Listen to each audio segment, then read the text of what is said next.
নমস্কার। আজকে আমরা আমাদের যে আগের দিনের যে গতকাল যে টপিকটা নিয়ে আলোচনা হয়েছিল, যে গত জন্মের কথা যদি মনে না থাকে তাহলে কি করে আমরা ফেলে আসা ভুলগুলোকে ঠিক করতে পারবো এবং আমাদের যে বর্তমান যে জন্মটা যেটা দেওয়া হয়েছে প্রারব্ধ কর্ম অনুযায়ী সেটাকে আমরা সুচারুভাবে সুন্দরভাবে এগিয়ে নিয়ে যেতে পারবো। তো এই পর্ব 2 টপিকটা আলোচনা করবার আগে আমি কিছু কথা বলে রাখি, কারণ অনেকেরই আছে যারা গত জন্ম মানেন না। ইউটিউবেও দেখবেন অনেকেই অনেক কথাবার্তা বলে। তো তাদের উদ্দেশ্যে আমার কয়েকটা প্রশ্ন আছে। যদি আপনারা এই প্রশ্নের উত্তরগুলো কমেন্টসে দেন তাহলে আমি বুঝবো যে আপনারা যেটা ভাবছেন বা এগুলো সব মিথ্যে এবং ভুল। তো প্রথম প্রশ্নটা হচ্ছে, আমাদের হিন্দু শাস্ত্রে বেদ, পুরাণ, উপনিষদ সব জায়গাতেই এই পরজন্ম, পুনর্জন্ম এবং গত জন্মের কথা বারংবার আলোচনা করা হয়েছে। এবং আমরা সবাই জানি যে হিন্দু শাস্ত্র কিন্তু অত্যন্ত সায়েন্টিফিক।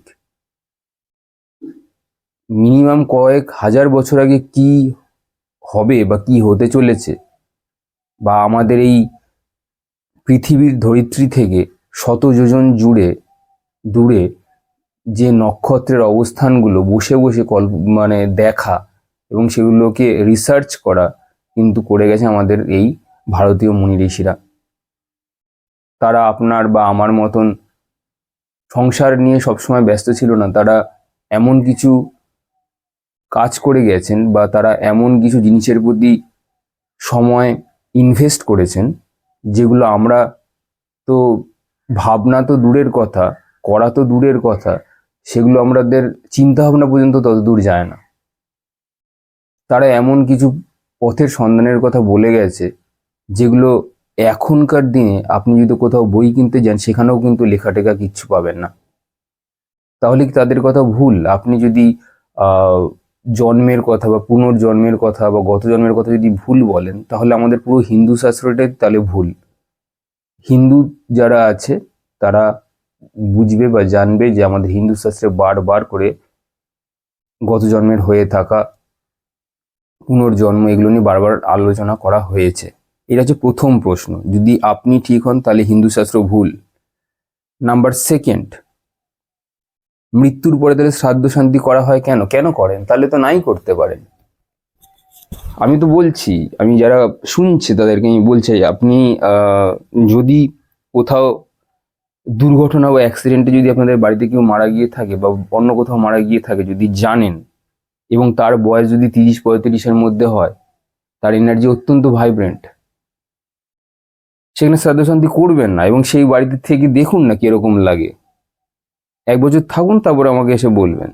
কোনো উন্নতি হবে না আপনার, কোনো উন্নতি হবে না সেখানে। এটা হচ্ছে 2 নম্বর প্রশ্ন, যে কেন শ্রাদ্ধ শান্তি করেন। তাহলে তাহলে নাই করবেন না, করে দেখুন না 1 বছর কি হয়। কিচ্ছু করবে না, কোনো নিয়ম কানুন কিচ্ছু পালন করবেন না, কারণ আপনি তো জন্ম পরজন্ম তো মানেনই না। করে কি হবে তাহলে? যে জিনিসটা আমি মন থেকেই মানি না, কেন আমি সেটাকে নিয়ে আঁকড়ে ধরে বাঁচবো? মিথ্যে গাল গল্পকে কেন আমরা বিশ্বাস করব? নিজে করে দেখুন, একবার ট্রাই করে দেখুন। এটা হলো আপনার 2 নম্বর প্রশ্ন। 3 নম্বর প্রশ্ন আপনাদের কাছে, বাবা মা কিন্তু লোকের বাড়িতে কাজ করে। ঘটনা বলছি আপনাকে, বাবা রিক্সা চালায়, মা লোকের বাড়িতে বাসন মাজে, এইভাবে কোনো রকম ভাবে সংসার চলে। তাদের একটি ছোট্ট মেয়ে আছে, নাম রিনি। সে কি করে 4-5 বছর বয়স যখন হলো, অটোমেটিক তার গলায় এত সুর কি করে এলো? একজন রিক্সা চালকের ঘরের মেয়ের এত গলায় সুর কি করে হলো বলুন তো? তুমি জানা থাকলে একটু বলবেন তো, সে কোথা থেকে এই সুর নিয়ে এলো? সে কি করে এত ভালো গান বাঁধতে পারে, যেটা আমি বা আপনি করতে পারে না জন্ম থেকেই? আমাদের ভয়েসে এত কোয়ালিটি নেই। একজন রিক্সা চালকের ঘরে এত ভালো গলার কোয়ালিটি সে নিয়ে এলো কোথা থেকে? কার কাছ থেকে বা শিখলো? সে তো জন্মে থেকেই দেখছি এত ভালো সুর। আমার আপনার তো সেই সুর তো নেই গলায়। যদি জানা থাকে অবশ্যই জানাবেন যে সে কোথা থেকে পেল। তার তো ডিএনএতেই নেই।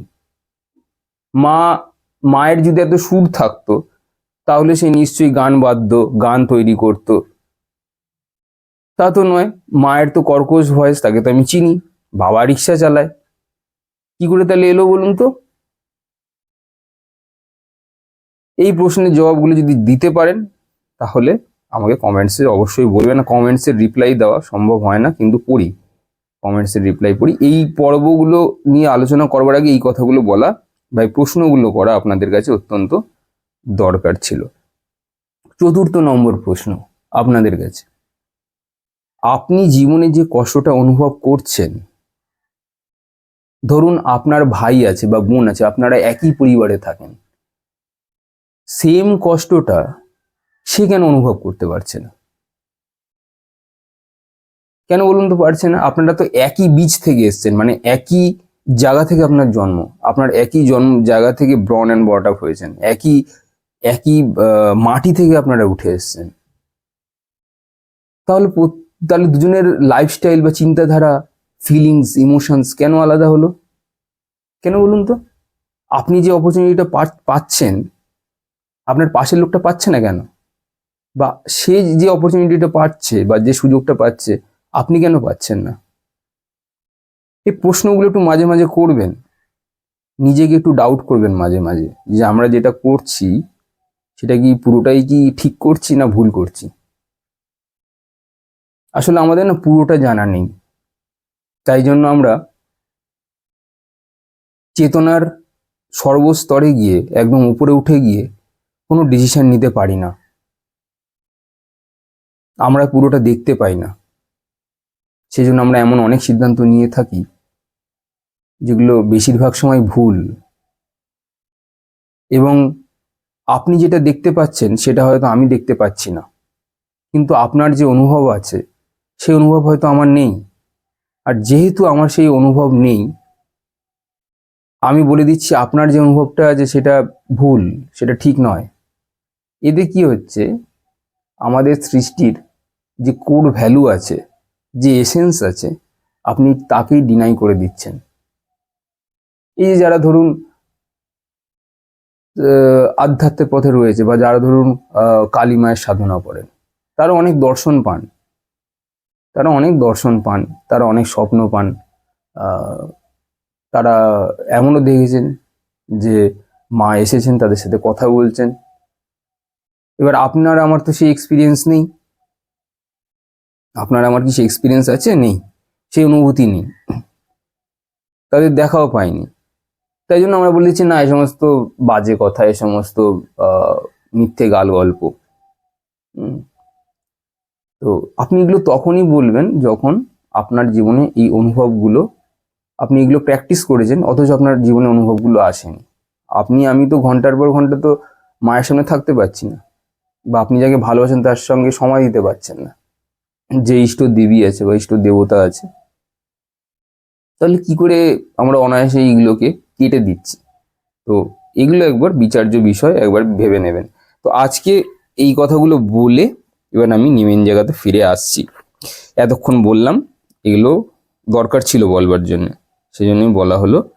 এবার আমাদের পর্ব 2-এর দিকে যাই, যে কি কি ভুলগুলো করে আসার ফলে আমাদেরকে এই জীবনে কিছু সমস্যার সম্মুখীন হতে হচ্ছে।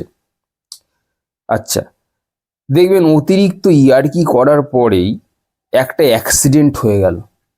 আপনারা দেখবেন অনেক সময় ধরুন বন্ধুদের সাথে একটা ইয়ার্কি করছেন, করতে করতে দেখলেন হঠাৎ করে সেই ইয়ার্কির ফলে এমন কিছু একটা অ্যাক্সিডেন্ট হয়ে গেল, যেটা একটা হাসি ঠাট্টাটা বদলে গেল কান্নায়, হাসি ঠাট্টাটা বদলে গেল দুঃখে, হাসি ঠাট্টাটা বদলে গেল বেদনায় এবং আফসোসে।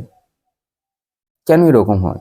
দেখবেন এরকম সময় হয়, ধরুন আমরা কোনো কিছু নিয়ে ইয়ার্কি ঠাট্টা বা তামাশা করছি আমাদের বন্ধু বান্ধবদের সাথে, বা আমাদের খুব কাছের প্রিয়জনদের সাথে, হঠাৎ করে তার খুব জোরে লেগে গেল, এমন যে রক্ত বেরিয়ে গেল, বা এমন কিছু হয়ে গেল যেটা খুবই মানে মিসহ্যাপ হয়ে গেল। এগুলো কেন আমাদের হয়? আসলে কি জানেন তো, আমাদের জীবনে অতিরিক্ত অতি হয়ে যাওয়াটা সবকিছু খুব খারাপ। তার মানে বুঝে নেবেন, এরকমটা যদি আপনার সাথে বারবার হয়, মানে আপনি যতবারই ইয়ার্কি ঠাট্টা করতে যাচ্ছেন, আপনার প্রিয়জনেরা হার্ট হচ্ছে। হার্ট মানে এই নয় যে তারা ফিজিক্যালি হার্ট হবে, হতে পারে আপনার কিছু কথাতেও তারা মেন্টালি হার্ট হচ্ছে। আপনি যতবারই কথা কিছু বলেন, তারা মেন্টালি হার্ট হচ্ছে। তো এটা কেন হয়? মিসআন্ডারস্ট্যান্ডিং বলে এটাকে, জানেন? অ্যাকচুয়ালি যদি ফিজিক্যালি হার্ট না হয়, তাহলে এটাকে মিসআন্ডারস্ট্যান্ডিং বলে। এই মিসআন্ডারস্ট্যান্ডিং, আপনি কিছু বললেই কেউ না কেউ মিসআন্ডারস্ট্যান্ড হয়ে যাচ্ছে। তার মানে কি জানেন? আমরা আমাদের যে শব্দ আছে, এর উপরে আমাদের কোনো নিয়ন্ত্রণ নেই, গত জন্মেও ছিল না। এটাই সংস্কার। ওই যে একটু আগে বলছিলাম না, একটা এক্সাম্পল কেন দিলাম, যে একটা রিক্সা চালকের ঘরের মেয়ে, হঠাৎ জন্মেই তার গলায় এত সুর। তার মানে কি, কেন বলতে চেয়েছি আপনাদেরকে, যে সে জন্মের পর জন্ম সে শুধু গান করে গেছে। সে প্রতিষ্ঠিত হোক বা না হোক, টিভির পর্দায় আসুক বা না আসুক, সে ভালোবেসে ডিট্যাচড হয়ে নিজের কাজ করবার জন্য, সেটা তার প্যাশন হিসেবে নিয়ে সে কাজ করে গেছে। তাই এই জন্মে এসেও সে ওরকম সুর পেয়েছে, কোনো টিচার ছাড়াই, কোনো গাইডেন্স ছাড়াই সে এত ভালো গান গাইতে পারে। কেউ ভালো ছবি আঁকতে পারে কোনো গাইডেন্স ছাড়াই, এরকম অনেক স্টুডেন্ট আছে। কি করে পারছে? তাদের তো কোনো স্যার নেই, তাদেরকে শেখায়নি, সে জাস্ট দেখে দেখে এত ভালো ছবি আঁকছে। সে নিয়ে এসেছে এই সংস্কারটা, যেটা আমার বা আপনার মধ্যে নেই। অন্য কিছু সংস্কার আছে। তো এই যে অতিরিক্ত ইয়ার্কি ঠাট্টা করার ফলে বা মিসআন্ডারস্ট্যান্ডিং হওয়ার পেছনে, আমরা আমাদের শব্দ চয়নে কোনোদিনও ধ্যান দিইনি জন্মের পর জন্ম, তাই জন্য লোকে আমাদের কথাতে মিসআন্ডারস্ট্যান্ড হয়। এবং অতিরিক্ত ইয়ার্কি ঠাট্টা, এগুলো জানেন তো, আমাদের শরীরে যখন ইয়ার্কি ঠাট্টা আমরা প্রচণ্ড পরিমাণে করি, আমাদের নিজেদের শরীরেও প্রচণ্ড ইনার্শিয়ার জন্ম নেয়।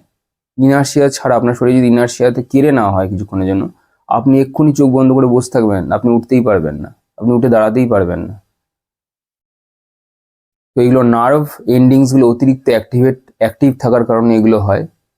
তো এক্ষেত্রে কি করণীয়? এটা যেহেতু একটা সংস্কার নিয়ে এসেছি আমরা, যা আমাদের ইনার্শিয়া প্রচুর, তাই জন্য ইয়ার্কি ঠাট্টা প্রচুর পরিমাণে করি। যেটা বলে অতি কিছুই ভালো নয়। ব্যালেন্স হারিয়ে ফেলছে, শব্দ চয়ন করতে পারছি না ঠিকঠাক করে, এমন কিছু সব কথা বললেই যদি মানুষকে হার্ট হয়ে যায়, তাহলে আমি বলবো যে আস্তে আস্তে এটাই প্র্যাকটিস আনা উচিত, যে চুপ থাকা।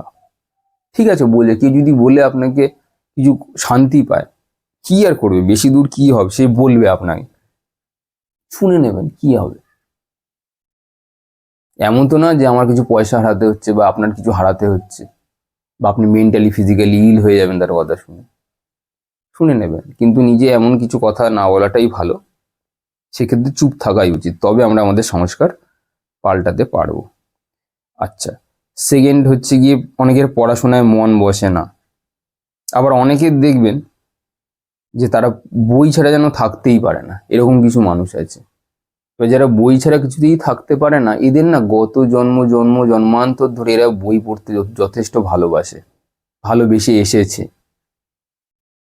এই জন্য এরা না বই ছাড়া থাকতে পারে না, এদেরকে আমরা বই পাগল বলি বা বই প্রেমী বলি। অত্যন্ত একটা ভালো অভ্যাস। এই অভ্যাসটাকে এরা কন্টিনিউ করেছে জন্মান্তর ধরে। এই যে ধরুন, অনেকে মানে ভালো ভালো কথা শোনেন না, ইউটিউবে শোনেন, এখন অনেক জায়গাতে অনেক প্ল্যাটফর্ম হয়ে গেছে। এই যে যারা আপনারা স্পিরিচুয়াল টক্স, এগুলো যারা আর কি শোনেন আর কি, তো এগুলো না একটা অভ্যাস। মানে তখনকার দিনে কি হতো, তখনকার দিনে তো এরকম হতো না, যারা যারা মানে তাদের বন্ধু বান্ধবরাই এমন ছিল যে তারা এই সমস্ত আত্মা নিয়ে বা ধরুন এই সমস্ত আধ্যাত্ম নিয়ে আলোচনা করতো একসাথে বসে। তো সেগুলো এখন আর হয় না। তো সেই অভ্যাসগুলো তাদের মধ্যে রয়ে গেছে, সেই জন্য তারা এখনো বই পড়তে ভালোবাসে, ভালো ভালো কথা শুনতে পছন্দ করে।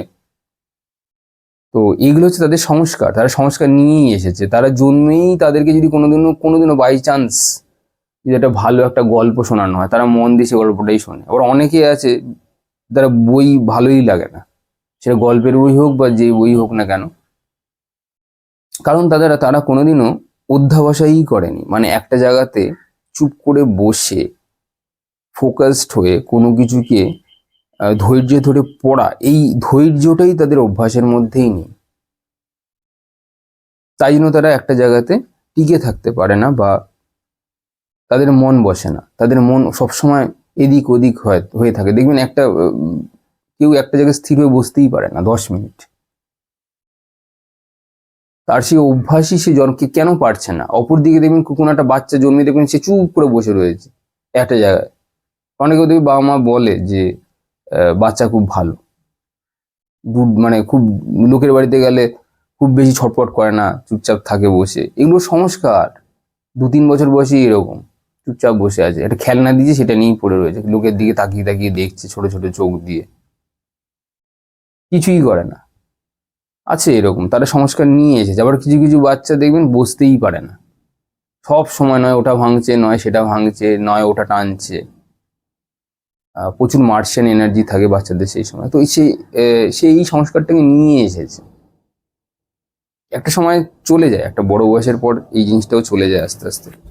ঠিক আছে, পরেরটাতে যাচ্ছে যে কেন বিয়ে হয় না অনেকের।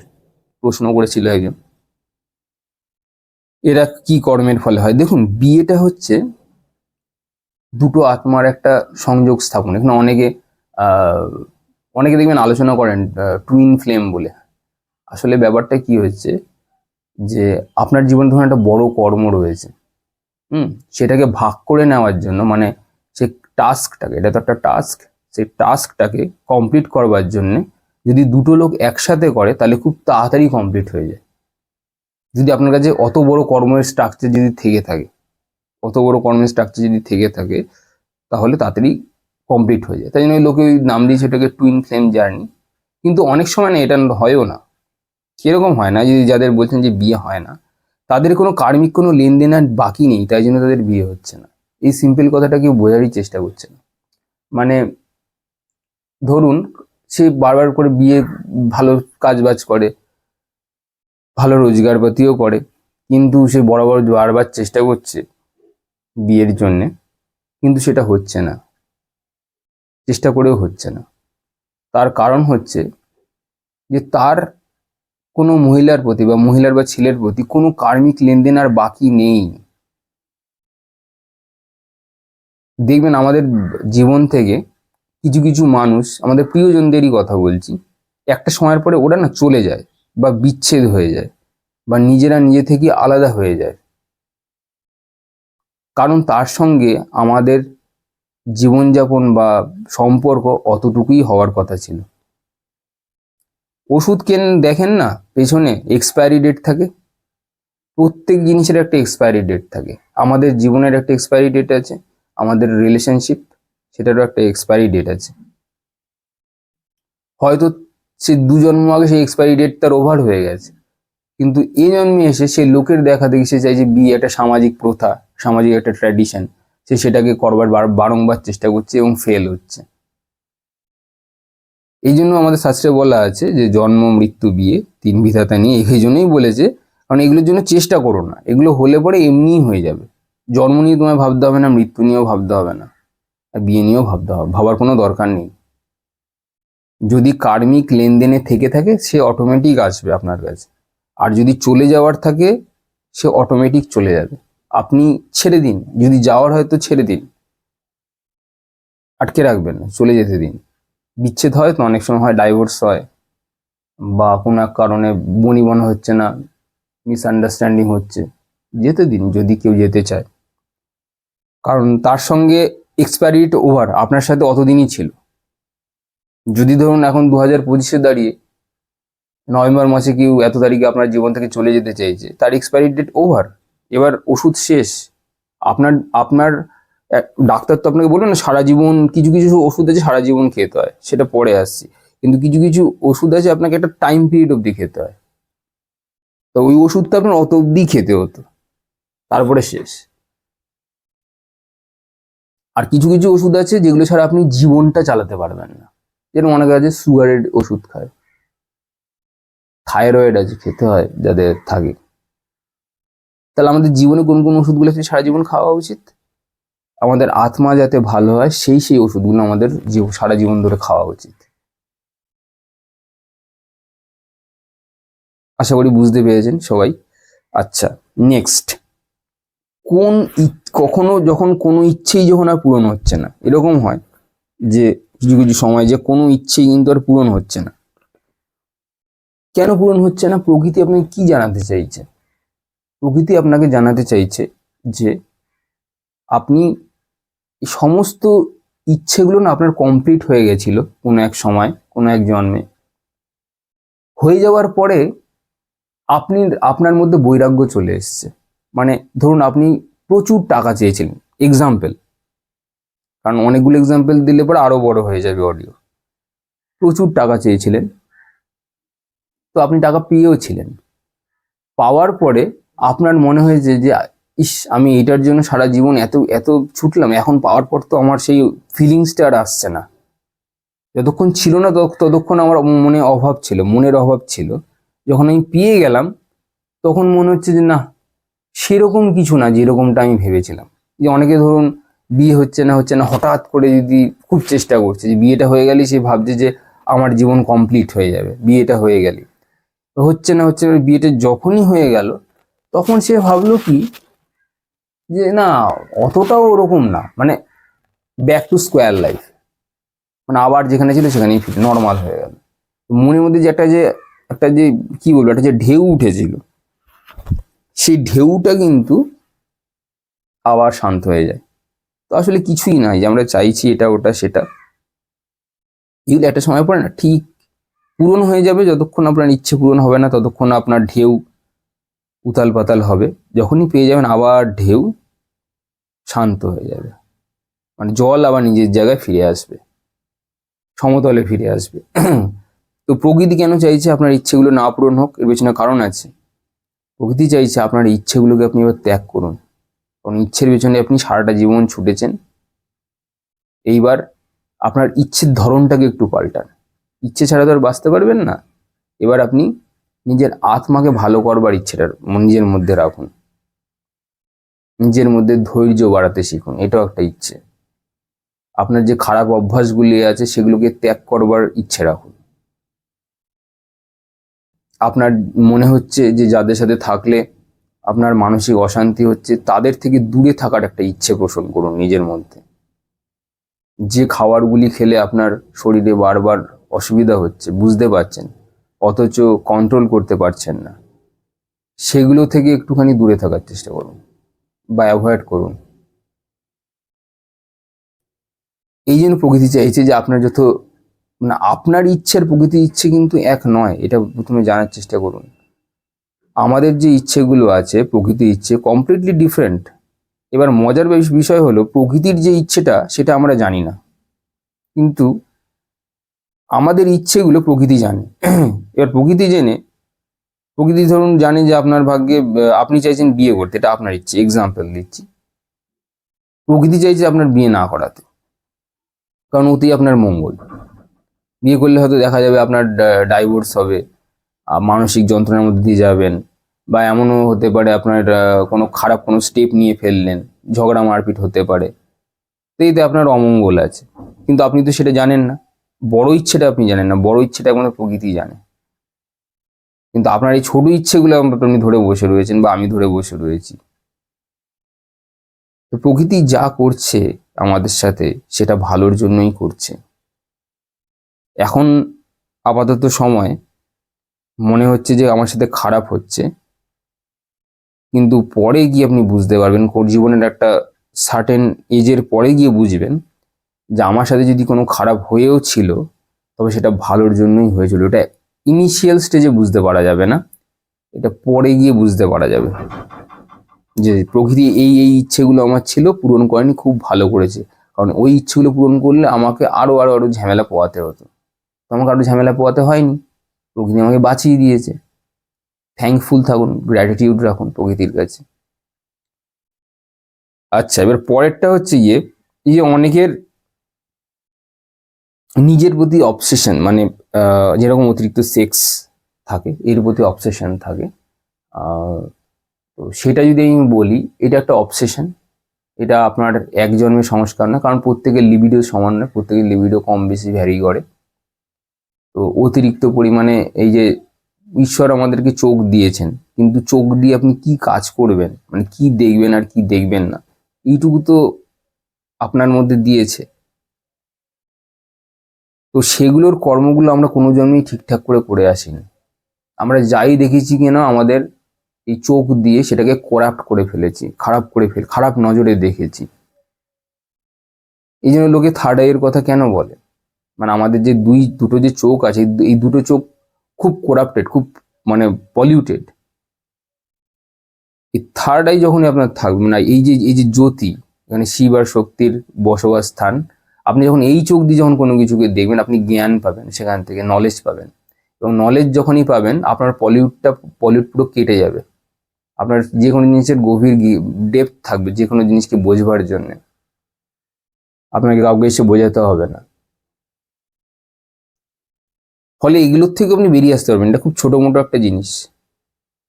আচ্ছা, কেউ আমি প্রশ্ন করেছে যে আমি কোনো কারণ ছাড়াই লোকে আমাকে হিংসা করে, এটার কি কারণ থাকতে পারে? আচ্ছা, আমি একটা কথা বলি। হিংসা হচ্ছে গিয়ে নেগেটিভ এনার্জি, এক নম্বর। আপনার মনে যদি কোনো হিংসা না থাকে, আপনার মনে যদি কোনো রকম জটিলতা না থাকে, কাউকে ক্ষতি করার চিন্তা ভাবনা যদি না থাকে, তাহলে আপনার মধ্যে পজিটিভ এনার্জি বাস করছে।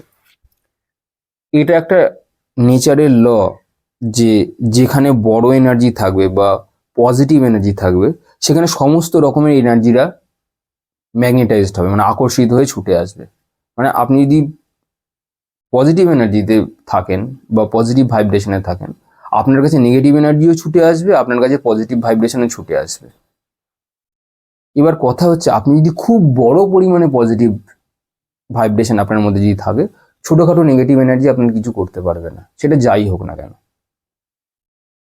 এটার কোনো কারণ নেই, কারণ হিংসা হচ্ছে মূলাধার চক্র। আপনি যদি শুনতে চান, এই বিষয়ে ডিটেল ভিডিও বা অডিও আমি চ্যানেলে আছে, বিভিন্ন চক্রের সম্পর্কে, কেন থাকলে, কোন চক্রে থাকলে পরে মানুষ কীরকম তার চিন্তা ভাবনা হয়, সেগুলো দেওয়া আছে, সেগুলো নিয়ে আপনি দেখতে পাবেন। মানুষের আর্থিক কষ্ট যেটা আছে, সেটা নিয়ে একটা অডিও আছে এই চ্যানেলে, অর্থ এবং পরমার্থ। কোন কোন মানুষের কাছে অর্থ আসে অটোমেটিক, কার কার কাছে আসে না, সেটা নিয়ে এই অর্থ এবং পরমার্থ টাইটেল নামক এক ভিডিও অডিও আছে, সেটাতে দেওয়া আছে, সেটা আপনি শুনবেন, শুনলে বুঝতে পারবেন। কারণ হিংসেটা না একটা নেগেটিভ এনার্জি। আপনার যে হিংসে করছে তার সে মূলাধারেই রয়েছে। মূলাধারে কি কি? বেসিক নিড, খাও দাও, সেক্স করো আর ঘুমাও, আর কিচ্ছু নেই জীবনে। ভালো ভাবতেই পারেন না কারোর সম্পর্কে ভালো। আপনি ভালো করছেন, আপনার বাড়ির লোকও হতে পারে, এমন না যে বাইরের লোক হবে, ঘরের লোক কি দেখবেন। আপনি একটু ভালো পড়াশোনা করছেন বা একটা ভালো কিছু শিখছেন বা ভালো কিছু দেখছেন, বাড়ির লোক একজন আপনাকেই বলবে যে খুব জ্ঞানী হয়ে যাচ্ছিস, বা ধরুন কেউ কিছু করছে, এমন একটা কিছু কথা বলবে যেটা আপনার ভালো লাগবে না। কারণ ওরাও তো দেখুন, নেগেটিভ এনার্জি তো পজিটিভ এনার্জির সামনে কোনোদিনও দাঁড়াতে পারে না। এটা একটা এক নম্বর। যেখানে আপনার বাড়িতে নারায়ণ পুজো হচ্ছে, সেখানে কি ভূত এসে দাঁড়াতে পারবে, কোনো প্রেত এসে দাঁড়াতে পারবে না। তাই ওদের সামনে যদি আপনি রাম নাম করেন বা কোনো এমন কিছু করেন যেগুলো আত্মার ঊর্ধ্বগতি করবে বা শুদ্ধিকরণ করবে, ওটা তো এমনিই নিতে পারবে না। এরকম যদি আপনি দেখেন, তাদেরকে নিজের প্রিয়জন হোক বা বাইরের জন হোক, তাদেরকে জাস্ট প্রেতাত্মা বলে মনে করে তাদেরকে ইগনোর করবেন, তারা আপনার কিছু করতে পারবে না। আশা করি মোটামুটি যতগুলো সম্ভব হয়েছে আজকে, সেই উত্তরগুলো আপনাদেরকে দিতে পেরেছি। আপনারা সবাই ভালো থাকুন, নিজেদের আত্মমনন করুন, নিজেদেরকে দেখুন, নিজেদের প্রতি সময় নষ্ট করুন, নিজেদের প্রতি সময় ব্যয় করুন। কারণ আমরা তো এই পৃথিবীতে 100 বছর বাঁচা এখন খুবই চাপের ব্যাপার হয়ে গেছে। যাদের বয়স 40 হয়ে গেছে, তারা মেরে কেটে আরো 20 বছর কিংবা 25 বছর, আমি দীর্ঘায়ু সব প্রত্যেকের কামনা করি, কিন্তু আমরা নিজেরাই জানি না যে আমরা কত বছর আর আছি অ্যাকচুয়ালি। যতটুকু সময় আছে, সময় নষ্ট না করে এদিক ওদিক, যদি সবাই আপনাকে ছেড়ে চলে গিয়ে থাকে, তাহলে এটা একটা অপরচুনিটি, এটা একটা সুযোগ প্রকৃতি আপনাকে দিয়েছে নিজেকে দেখবার জন্য, নিজেকে বুঝবার জন্য। এই সুযোগকে হাতছাড়া করবেন না। নিজের সময়কে কাজে লাগান, নিজেকে খুব ভালোবাসুন। শুধুমাত্র ঈশ্বর বাইরে নেই, আমাদের ঈশ্বর আমাদের মধ্যেও রয়েছে, নিজেদের মধ্যেও রয়েছে। নিজেকে ভালোবাসুন, যাতে হঠাৎ করে কে কখন মরে যায় তো বলা যায় না। যখন আপনি শুয়ে থাকবেন লাস্ট ডেথ বেডে, আপনার যেন কোনো আফসোস না থাকে যে আপনার মধ্যে কোনো খারাপ গুণ নিয়ে আপনি মরছেন বা কোনো খারাপ সংস্কার নিয়ে আপনি মরছেন। তাহলে কিন্তু তখন চোখের জল আসবে। আপনার কাছে পয়সা নাই থাকতে পারে, কম থাকতে পারে, অভাবের মধ্যে দিয়ে যেতে পারেন, কিন্তু অ্যাজ আ হিউম্যান বিং হিসেবে আপনি যেন আপনার সংস্কারের ঊর্ধ্বগতি করিয়ে তারপর যেন যান। এটাই আমার বলার। সবাই ভালো থাকবেন। ধন্যবাদ।